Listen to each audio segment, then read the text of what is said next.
안녕하세요. 결혼한 지 8년 차의 40대 워킹맘입니다. 오늘 제가 이렇게 찾아온 이유는 뻔뻔하기 짝이 없는 시부모님 이야기를 하기 위해서예요. 이번 일로 인해 남편에 대한 제 마음도 많이 식어서 이혼도 생각을 안 했던 건 아닌데 남편이 싹싹 빌면서 이혼은 못한다고 매달리는 거예요. 그리고 친정부모님도 아무리 여자가 능력이 있다고 해도 남편 없이 애를 혼자 키운다는 게 쉬운 일은 아니라면서 일단은 당분간 남편에게 기회를 줘보라고 하시대요. 그래서 일단 이혼 자체는 보류 중이기는 한데 정말이지 어쩌다 저희가 이 지경이 된 걸까요? 남편하고는 지인의 소개로 만났습니다.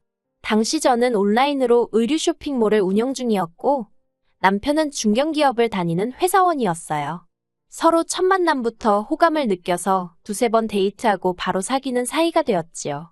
사귀는 동안 어느 다른 연인들처럼 크고 작은 다툼이 있기는 했어도 이렇다 할 사건 사고는 없었기에 사귄 지 3년이 넘어갔을 때는 결혼을 한다면 당연히 이 사람과 하게 되겠구나 싶더라고요. 그리고 남편도 저랑 비슷한 생각이었는지 사귄 지 4년이 되기 전 저에게 정식으로 프로포즈를 해왔네요. 평소에도 농담 반 진담 반으로 결혼에 대해서 이런저런 이야기를 자주 나눴었어요. 하지만 딱 한 가지 주제만큼은 이야기를 나눠본 적이 없었는데 그건 바로 돈에 관한 것이었습니다. 사실 저는 어린 나이에 사업에 뛰어들었다 보니 돈 이야기를 많이 해서 좋을 게 없다는 건 진작에 알고 있었어요. 그리고 남편은 남편대로 돈에 관한 이야기라면 별로 흥미도 없고 속물 같다고 생각하는 눈치더라고요. 그래서 어차피 만나서 데이트하고 서로 선물하고 할 때는 비슷한 수준의 소비를 하고 있었으니 굳이 돈 이야기를 나눠야 할 필요성을 느끼지 못했습니다. 그런데 막상 본격적으로 결혼 이야기가 오가기 시작하니까 돈만큼 중요한 주제가 없더군요. 제가 먼저 남편에게 친정부모님의 직업이라던가 재산을 오픈했습니다. 친정아버지는 대기업에서 임원까지 하셨고 친정어머니는 전업주부시긴 했지만 부동산에 관심이 많으셔서 재산을 많이 불리셨다고요. 두 분 다 노후 준비도 되어 계시고 자식들한테 손 벌리실 분들은 아니라는 얘기도 했지요. 그리고 제가 버는 수입도 공개했습니다. 저는 장사가 아무리 안 돼도 월 600은 가능했고 잘 되는 달에는 순수익 1000도 가져가는 시기였어요. 그런데 제 이야기를 듣고 있던 남편의 표정이 점점 어두워지는 게 눈에 들어오대요. 그래서 왜 그러냐고 뭐가 문제냐고 물었더니 저랑 자기랑 씀씀이가 비슷해서 벌이도 비슷할 줄 알았다는 거예요. 그리고 알고 보니 남편은 연봉이 4천 남짓이었습니다. 하지만 더 뭐랄까 저를 뜨악하게 만들었다고 표현해야 할까요? 그건 바로 시부모님의 재정 상황이었어요. 시부모님에게 재산이랄 것은 두 분이 살고 계신 아파트 한 채가 전부였습니다. 따로 남편에게 물려주실 만한 건 고사하고 당장 결혼할 때 얼마 도와주실 상황도 안 된다 하더군요. 그래서 제가 그러면 노후는 어떻게 되어 있냐고 조심스레 물었습니다. 솔직히 말해서 만약에 노후까지 준비가 되어 있지 않다고 하면 저는 그냥 이 결혼은 없던 일로 해야겠다고 생각했거든요. 그런데 남편이 하는 말이 노후만큼은 그래도 준비가 되어 있으시다대요. 나라에서 나오는 연금도 있고 사시는 아파트도 주택연금으로 받아서 쓰실 생각이라고요. 친정부모님은 경제적인 면을 제외하고는 좋은 사람이라는 제 말을 믿어주셨습니다. 그래서 큰 반대 없이 저희는 부부의연을 맺을 수 있었네요. 그리고 참고로 남편은 모아둔 돈 4천만 원과 자기가 타던 차 한 대를 가지고 말 그대로 저한테 장가왔어요. 결혼식 비용도 제가 칠 정도 남편이 3 정도 부담했고 신혼살림도 제 명의로 된 아파트에서 시작했지요. 그런데 막상 결혼을 하고 나니 시댁에 따로 돈 들어갈 일은 없을 거라던 남편의 말은 지켜지지 않았습니다. 신혼여행에서 돌아온 날, 시댁에 인사를 드리러 갔을 때였어요. 일단 저희 신혼여행지는 하와이였는데 솔직히 이것도 거의 제가 부담한 거나 마찬가지였거든요. 비행기는 제 마일리지로 탔고 호텔도 제 카드로 결제했으니까요. 남편이 식비라던가 그런 걸 좀 내긴 했지만 아무튼 목돈 들어가는 건 다 제가 해결했어요. 그리고 그래서인지 남편이 장인 장모님 드릴 기념품만 사면 된다면서 자기 부모님 건 안 챙겨도 된다고 하대요. 그런데 어떻게 그럴 수가 있겠어요? 그래서 친정 부모님 드릴 선물하고 똑같이 시부모님 선물도 준비했습니다. 그런데 시댁에 도착하자 어머님께서 하와이는 명품이 싸다던데 왜 이런 걸 사왔냐 하시대요. 그리고 아버님께서는 이제 아들 장가도 보냈는데 용돈을 얼마나 줄라나 하셨고요. 그러니 솔직히 황당하고 어이가 없었습니다. 두 분이 속이 없으셔도 참으로 없으시구나 싶기도 했지요. 그렇지만 남편도 저도 벌이가 나쁘지 않았으니 한 달에 30만 원씩 보내드리는 걸로 이야기가 됐어요. 제가 친정에도 똑같이 드리겠다 하니까 남편도 좋다고 했고요. 솔직히 친정부모님은 저한테 30만 원 안 받아도 그만이신 분들이셨고 그 이상으로 오히려 저에게 더해주실 분들이셨지만 그냥 왜인지 시부모님만 챙겨드리는 것도 아니다 싶어서 그렇게 하자고 했지요. 한편 매달 보내드리는 용돈도 시부모님 입장에선 성에 차지 않으셨나 봐요. 언젠가부터 하나둘씩 이것저것 바라시는 게 늘어나기 시작했거든요. 처음엔 1, 2만 원짜리였는데 적게는 몇만 원에서 많게는 몇십만 원짜리까지 누가 뭘 쓰는데 좋다더라, 누가 뭘 먹으니 힘이 난다더라와 같은 말을 전하시며 당신들도 사달라는 요구가 끊이지를 않았어요. 그리고 그럴 때마다 안 사드리기도 뭐하고 그래서 사드리긴 했는데 솔직히 언젠가부턴 어머님 아버님이 너무 당연하게 여기시는 느낌이라서 기분이 별로더라고요. 그럼에도 불구하고 단박에 끊어내지 못한 건 적어도 남편만큼은 미안해하고 민망해했기 때문이었네요. 하지만 결국 아버님의 퇴직이 다가오면서 문제가 생겼습니다. 그날도 저는 평소와 다름없이 바쁜 하루를 보내고 있었는데요. 그렇다 보니 어머님의 연락을 제때 받지 못하고 있다가 늦은 오후가 돼서야 연락을 드릴 수 있었어요. 그런데 어머님께서 하시는 말씀을 듣고 저는 황당함의 경악을 금치 못했습니다. 아들 하나 잘 키웠으니 이제 아들 덕 좀 보셔야겠다면서 이제 아버님 은퇴하시면 저희한테 생활비를 받아서 편하게 사셔야겠다는 거예요.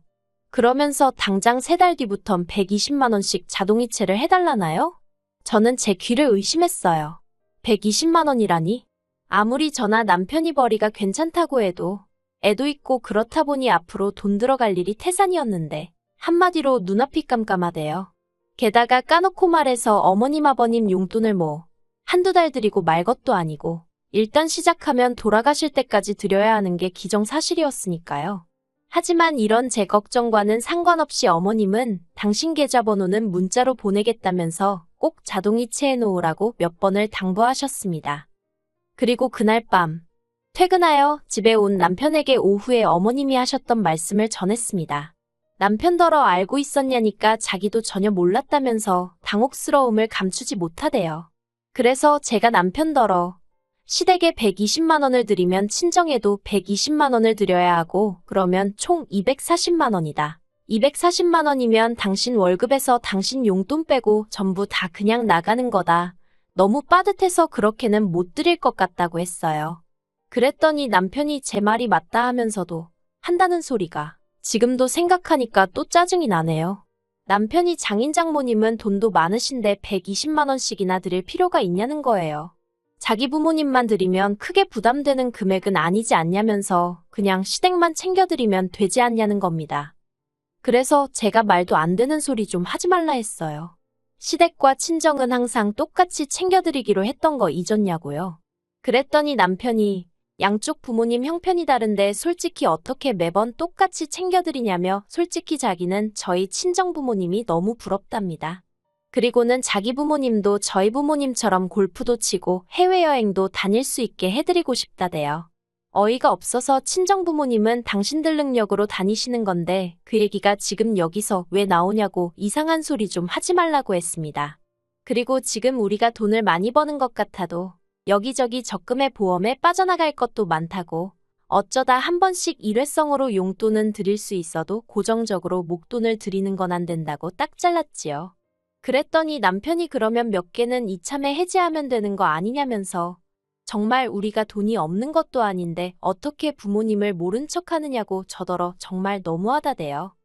그래서 제가 남편더러 결혼할 때 분명히 나라에서 연금도 나오고 주택연금도 받으실 거라 하지 않았냐고 근데 왜 지금에서야 말을 바꾸냐고 화를 냈어요. 그런데 제가 연금 이야기를 꺼내자 남편이 입을 딱 다물고 더는 말을 안 하는 거예요. 그리고 그런 남편의 모습에서 아 어딘가 구린 데가 있구나 싶은 직감이 들었달까요. 그래서 남편을 계속해서 추궁했습니다. 시부모님 재정 상황에 있어서 나에게 미처 말을 못했거나 속인 부분이 있느냐고요.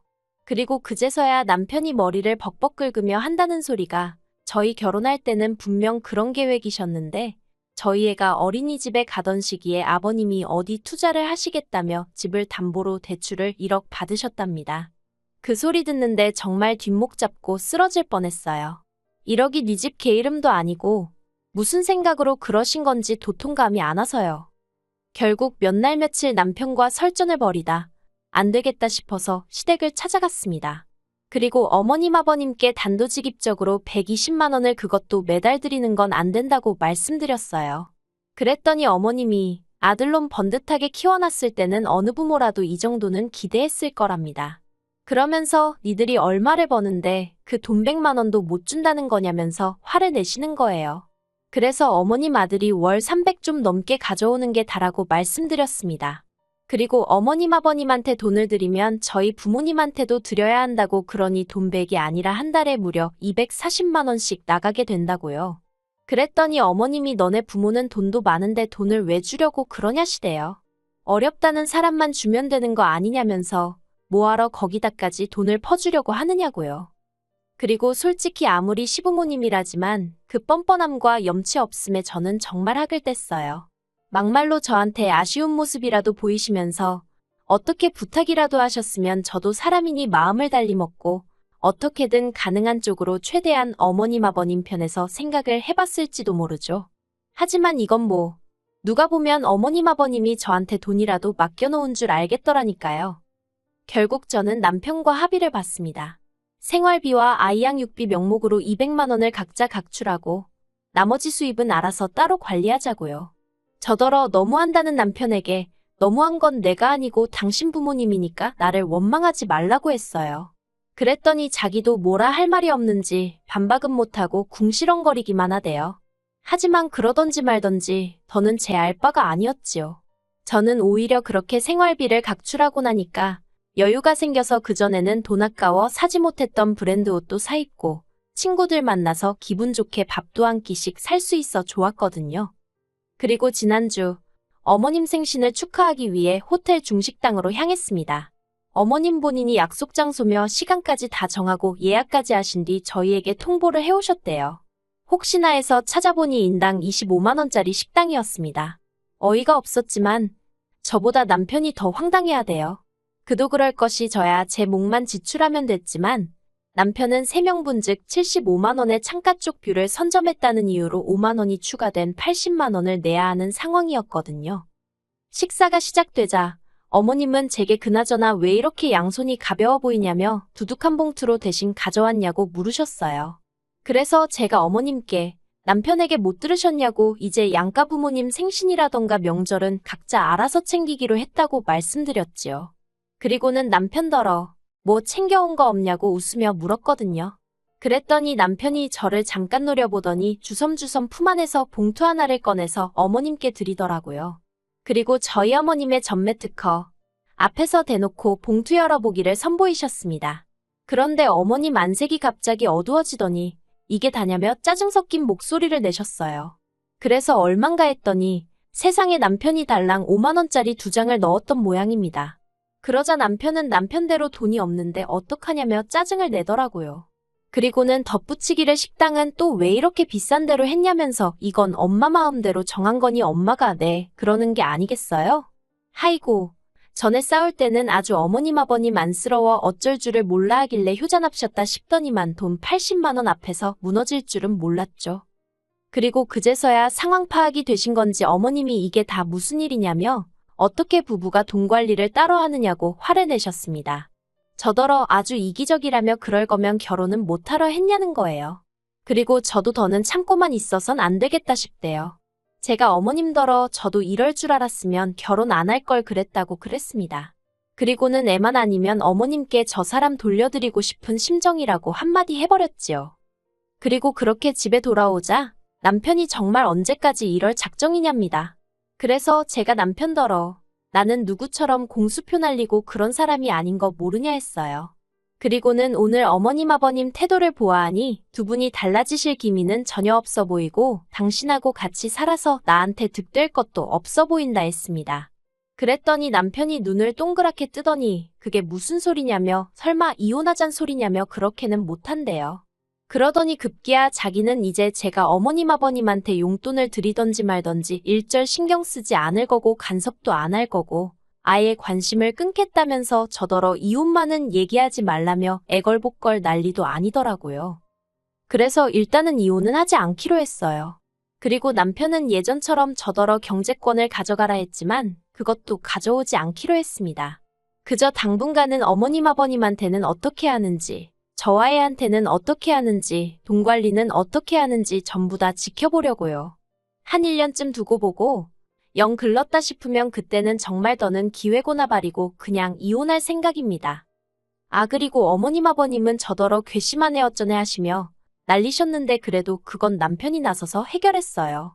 남편이 이러다 자기 이혼당하면 어쩔 거냐며 어머님한테 아주 쌩난 일을 친 모양이더라고요. 진작에 중간에서 역할 좀 똑바로 하지. 뭐 지금이라도 일단은 정신을 좀 차린 것 같으니 다행이다 싶지만 그래도 두고 봐야겠지요. 그리고 어머님 아버님께는 죄송한 마음은 전혀 없습니다. 거진 10년간 저는 저대로 최선을 다했고 다른 집 며느리들하고 비교하셔도 어디 꿀릴 데 없이 잘했다고 생각하거든요. 그래서 지금 후회도 없고 오히려 홀가분할 뿐이네요.